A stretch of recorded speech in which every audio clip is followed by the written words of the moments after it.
అందరికీ హలో అండి. ఎలా ఉన్నారు? కాస్త తక్కువ బిజీగా ఎక్కువ హ్యాపీగా ఉండే ప్రయత్నం చేస్తున్నారా?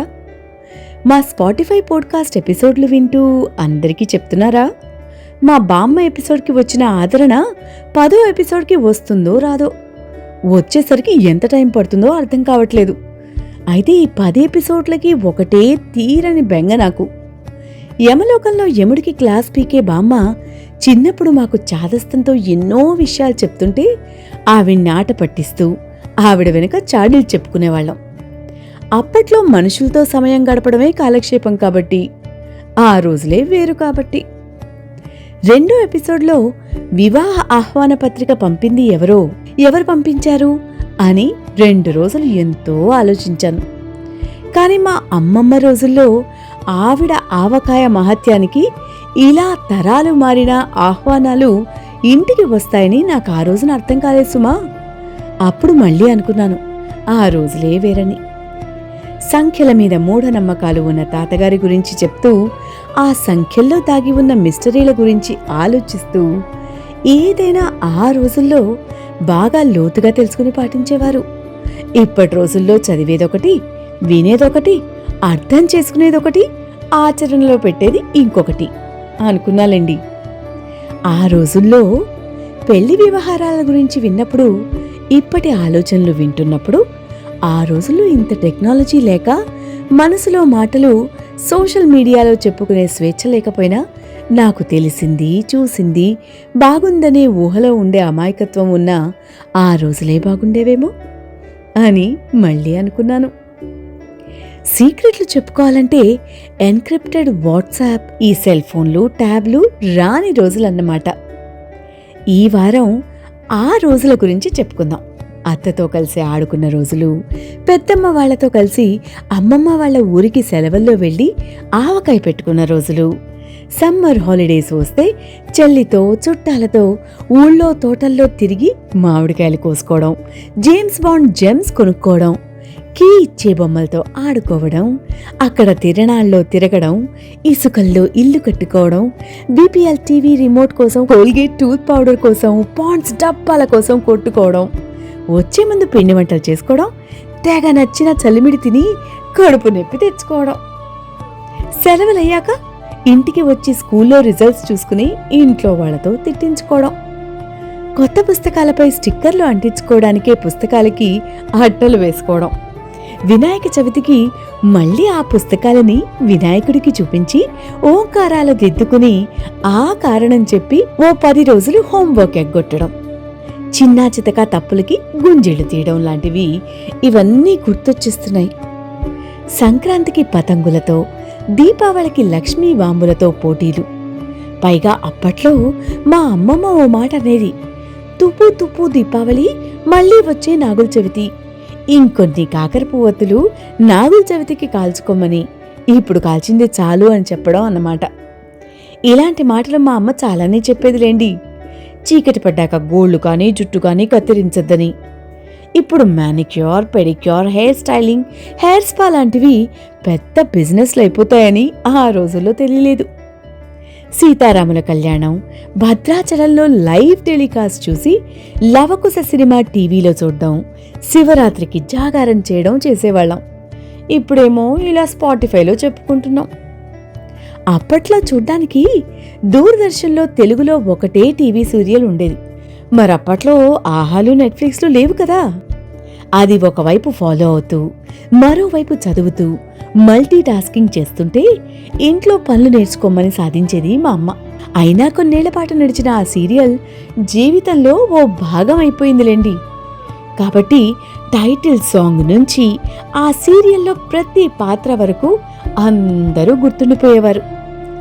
వాషింగ్ పౌడర్ నిర్మా, కపిల్ దేవ్, ఆ తర్వాత సచిన్ చెప్పిన Boost is the secret of my energy ads లాగా స్కూల్లో పాడుకోవడానికి రోజా సినిమాలో దేశభక్తి గీతాలు వచ్చే వరకు ఏ మేరే వతన్ కే లోగో, హమ్కో మన్ కి శక్తి దేనా, మేడ్ ఇన్ ఇండియా పాటలు ఉండేవి.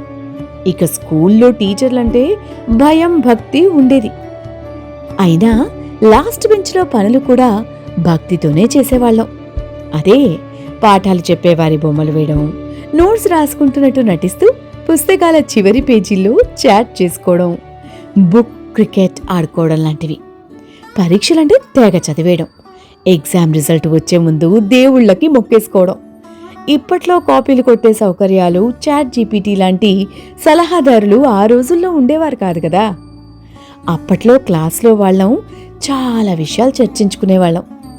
ఓసారి తగిలిన తలని మళ్లీ ఢీకొట్టకపోతే కొమ్ములు ములుస్తాయి అనుకునే పద్ధతులు. నెమలి పించాలు పుస్తకాల్లో పెట్టుకుంటే అవి ఇంకొన్ని పిల్ల పించాలు పెడతాయని నమ్మడాలు, రూపాయలని రైలు పట్టాల మీద పెట్టి అవి మ్యాగ్నెట్లు అయిపోతాయేమోనని కుతూహలాలు, నోరు జారకు తథాస్తు దేవతలుంటారు అనేసుకోవడాలు, ఎవరికన్నా ఆశపెట్టి ఇవ్వలేదా మొహం మీద ఆశకురుపులొచ్చాయి అనుకోవడాలు, చేతులు చూసుకుని ప్రతి ఒక్కరూ జాతకాలు చెప్పే ప్రయత్నాలు చేసుకోవడాలు, ఫ్లేమ్స్ పేరుతో ఇద్దరి మధ్య భవిష్యత్తులో సంబంధాలు నిర్ణయం చేసుకోవడాలు, ఓ చీకటి స్టోర్ రూమ్ లాంటి గదిలో దెయ్యాల పేరుతో కథలు అల్లేసేయడాలు, పేడలో కాలేస్తే మొదటి ర్యాంక్ నీదే అని ధైర్యాలు నూరిపోయడాలు.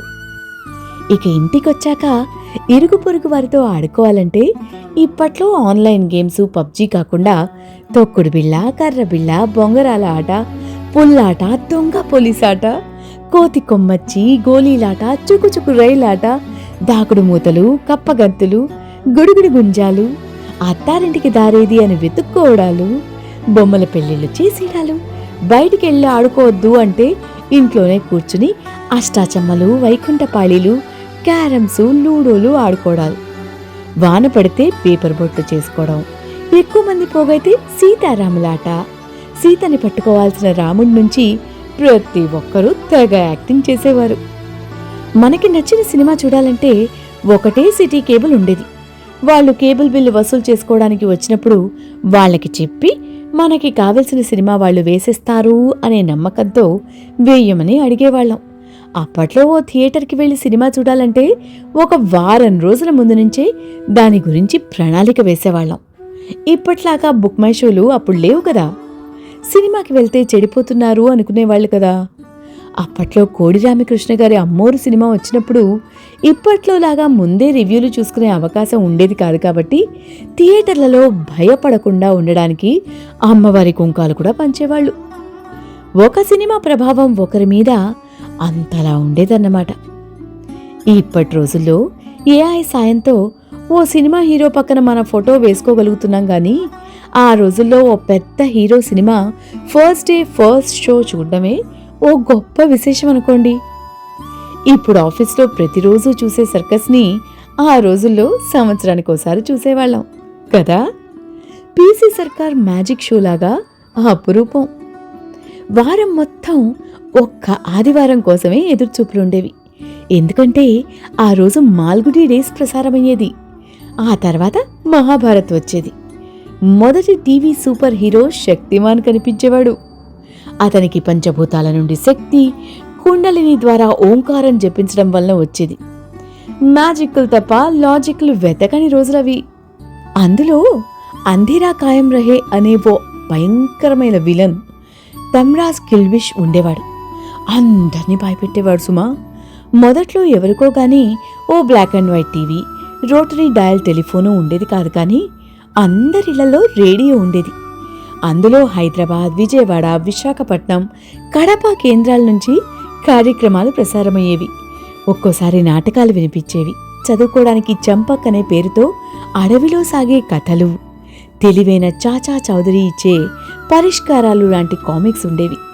ఇప్పట్లాగా సూపర్ అడ్వాన్స్ మ్యూటెంట్స్ ఉన్న డీసీ, మార్వెల్ కామిక్స్ లేని రోజులవి. పైగా చూస్తూ ఉండగా టీవీలో అంతరాయాలు వస్తుండేవి. టీవీలో సిగ్నల్ రాకపోతే యాంటీనాని కదుపుకుంటూ చూసుకునేవాళ్ళం. పోనీ వీసీఆర్లో సినిమా వేసుకుని చూద్దామంటే ఆ క్యాసెట్ని రివైండ్ చేయడానికి రీలు మొత్తం చుట్టాల్సి వచ్చేది. సినిమా చూడ్డానికి చుట్టేవాళ్ళం కూడా. మొదట్లో టేప్ రికార్డర్లో క్యాసెట్ అయినా అంతే కదా. ఎస్టీడీ, ఐఎస్డీ, పీసీఓ బూత్ దగ్గర, పాల కేంద్రాల దగ్గర పెద్ద పెద్ద క్యూలలో నుంచున్నప్పుడు అప్పట్లో గోల్డ్ ఫ్లేక్, చార్మినార్ లాంటి సిగరెట్లకి అట్రాక్ట్ అయిపోయి రింగు రింగులుగా పొగలు ఎలా వదలాలి అని మగవారు ఆడవారికి తమ నేర్పరితనం చూపించుకునేవారు. ఒక ఫోన్ నంబర్ డయల్ చేసి కలవాలంటే 10 నిమిషాలు పట్టేది. అయినా ఓపిగ్గా చేసేవాళ్ళం. తినడానికి కొనుక్కోవాలంటే ఇప్పట్లాగా స్విగ్గీ, జొమాటోలు అప్పుడు లేవు కాబట్టి ఇంట్లో అమ్మ చేసినవే తినాల్సొచ్చేది. అప్పుడప్పుడు సమోసాలు, ఫ్యాంటాలు, రంగుల్లో రస్నాలు, పెప్సీ కోలా, లిమ్కా, గోల్డ్ స్పాట్లు, కిస్మీ బార్లు, పాపిన్స్, ఇంకా వేసవి సెలవుల కోసం ఎదురుచూడ్డం. రైలు ప్రయాణాల్లో కిటికీ పక్కన సీట్లో కూర్చోవాలి అనుకోవడం. అప్పట్లో సెల్ఫీల మోజులు ఉండేవి కాదు కదా. రైలు కిటికీలోంచి ప్రకృతిని చూడ్డం అదో వింత, అదో విశేషంగా ఉండేది. ఇప్పట్లోలాగా దాచుకోవడానికి స్టోరేజ్ స్పేస్లు కూడా ఉండేవి కాదు. మహా అయితే రాసుకోవడానికి ఉత్తరాలుండేవి. అప్పట్లో 1.44 MB ఫ్లాపీ డిస్క్లో మాత్రం ఏ రహస్యం పట్టేది చెప్పండి. ఇప్పటి ఐఫోన్కి మించిన క్రేజ్ అప్పుడు ఫౌంటైన్ పెన్కి ఉండేది. ఎందుకంటే అప్పుడు అందరూ చేతిలో కేవలం రెనాల్డ్స్ పెన్ మాత్రమే ఉండేది కాబట్టి. గడిపేటప్పుడు ఆ రోజులకి అంత విలువ ఉందని తెలియలేదు. ఇప్పుడు ఆ రోజుల్లోకి తిరిగి వెళ్తామన్నా కుదరదు. చిన్న చిన్న వస్తువులు కొనుక్కోవాలని ఆరాటాలు తప్ప ప్రతి ఐఫోన్ మోడల్ కొనుక్కోవాలని అత్యాశ లేదు. ఫోన్ బూతుల దగ్గర క్యూలలో నిలబడ్డానికైనా ఇష్టపడేవాళ్లం కానీ ఫోన్ నోటిఫికేషన్తో నిద్రలేచేవాళ్లం కాదు. ఆకలేసి ఏడిస్తే చందమామను రమ్మంటూ గోరుముద్దలు తినిపించేవారు.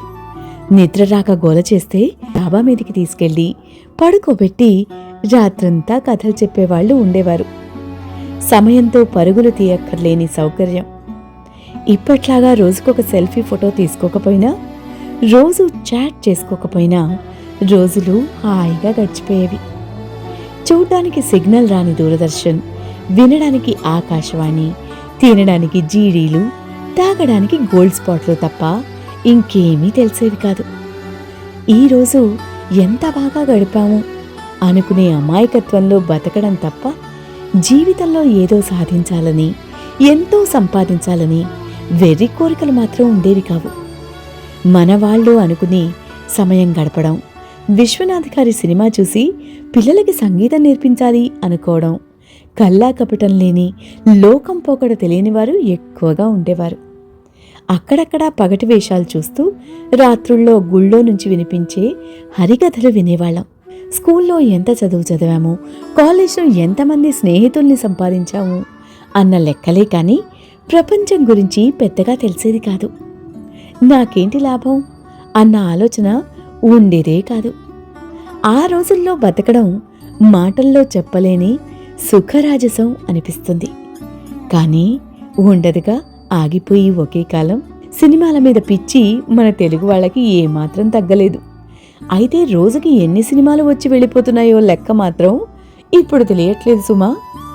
ఆ రోజుల్లో సౌకర్యాలకి మించిన ఇబ్బందులుండేవి. ఇప్పుడు సౌకర్యాలు అవసరాలయ్యాయి. అవి చేతిలోకి వచ్చేసాయి. ఈ రోజుల్లో ఈ సౌకర్యాలకు అలవాటు పడిన మనం తిరిగి ఆ పాత రోజుల్లోకైతే వెళ్ళలేం. అయితే ఆ కాలానికి ఈ కాలానికి చెప్పుకోదగ్గ తేడా ఏమిటో తెలుసా? ఒక మనిషి కోసం మనిషి కేటాయించే సమయం. లేచిన వెంటనే దేవుడి పటం చూసే అలవాటున్న మనం ఇప్పుడు సెల్ ఫోన్ నోటిఫికేషన్ చూస్తూ లేస్తున్నాం. అప్పట్లో సరదాగా కబుర్లు చెప్పుకునే మనం ఇప్పుడు నీకెన్ని రోగాలు అంటే నీకెన్ని ఇబ్బందులు అని మాట్లాడుకుంటున్నాం. అప్పట్లో అత్త పెళ్లి కుదిరే నాటికి 9 నంబర్ నమ్మకం ఉన్న తాతగారు కాలం చేశారు. అయినా ఆవిడ పెళ్లి ఘనంగానే జరిగింది. ఎలాగో తెలుసా? తాతగారి సాయం గుర్తుపెట్టుకున్న వారందరూ ఎప్పటికప్పుడు యోగక్షేమాలు తెలుసుకుని నాన్న మీద, బాబాయ్ మీద అత్త పెళ్లి భారం పడనివ్వలేదు. సాయం గుర్తుపెట్టుకుని ఎంతో మంది వచ్చి కారణాలు, విలువలు అడగకుండా సాయం చేశారని, పుట్టినందుకు మనుషులు చేయగలిగేది అలాంటి సాయమేనని అత్త గుర్తు చేసుకుంటూ ఉంటుంది. అందుకే ఆవిడికి మనుషులతో కలవడం అంటే అంత పిచ్చి. అన్నట్టు డాలస్పురంలో పెద్దమ్మ ఇప్పుడు అత్త ఉన్న కెనడాకి వెళ్ళింది. వాళ్ళిద్దరూ అక్కడ మాంట్రియల్లో down town, China town, Ferris wheel చుట్టేసి ఒటావాలో vintage French colony, Nawab grills, curling క్లబ్కి తిరిగేసి 2 రోజుల ముందు టొరంటోలో మాపిల్ లీఫ్ స్క్వేర్, యంగ్ స్ట్రీట్లో ఫోటోలు దిగేసి నిన్నే నయాగరా వాటర్ ఫాల్స్ కూడా వెళ్ళి ఈరోజు ఇండియన్ ఫుడ్ ఫెస్టివల్లో ఉన్నారు. ఇప్పటి రోజుల్లో అప్పటి వాళ్ళు బాగానే ఎంజాయ్ చేస్తున్నారులేండి. ఇలా చెప్పుకుంటూ పోతే ఇంకెన్నో విశేషాలు. అప్పటి రోజుల్లో ఉండే క్రేజీ విషయాలు అప్పుడున్నా, ఇప్పటి రోజుల్లో క్రేజీ విషయాలు ఇప్పుడు ఉన్నాయి. ఏ కాలం వారికి ఆ ముందు కాలం గురించి ఇలాగే అనిపిస్తుందేమో. ఏదో ఆ రోజులు బాగుండేవి అనుకోవడమే కానీ మనం తిరిగి వెళ్ళలేని రోజుల గురించి, మనం ఏమీ మార్చలేని సమయాల గురించి ఇలా మాట్లాడుకోవడం తప్ప మనం ఏమీ చేయలేం. కాలంతో పరిగెత్తాల్సిందే. ప్రపంచం ఎటు వెళ్తే అటు వెళ్లాల్సిందే. అలా అని నీకోసం నేనున్నాను అని భరోసా ఇవ్వలేకపోతే ఎలా? అందుకే ఈ రోజు నుంచి ఎవరిని చూసినా కనీసం చిరునవ్వుతో పలకరిద్దాం అని చెప్పాలనుకున్నాను. దీంతో 10 ఎపిసోడ్లు పూర్తయ్యాయి. మీకు సలహాలు, సూచనలు ఏమైనా ఉంటే ఇన్స్టాగ్రామ్లో కానీ, ఇక్కడ స్పాటిఫైలో కానీ కాస్త కామెంట్ చేసి చెప్తూ ఉండండి. మీరు సూచించే అంశాలని రీసెర్చ్ చేసి మరీ 10 మందికి వినిపించే ప్రయత్నం చేద్దాం. సరే, మళ్ళీ మరో ఎపిసోడ్లో వినిపించే వరకు అందరూ జాగ్రత్తగా, హ్యాపీగా, ఆరోగ్యంగా ఉండండి.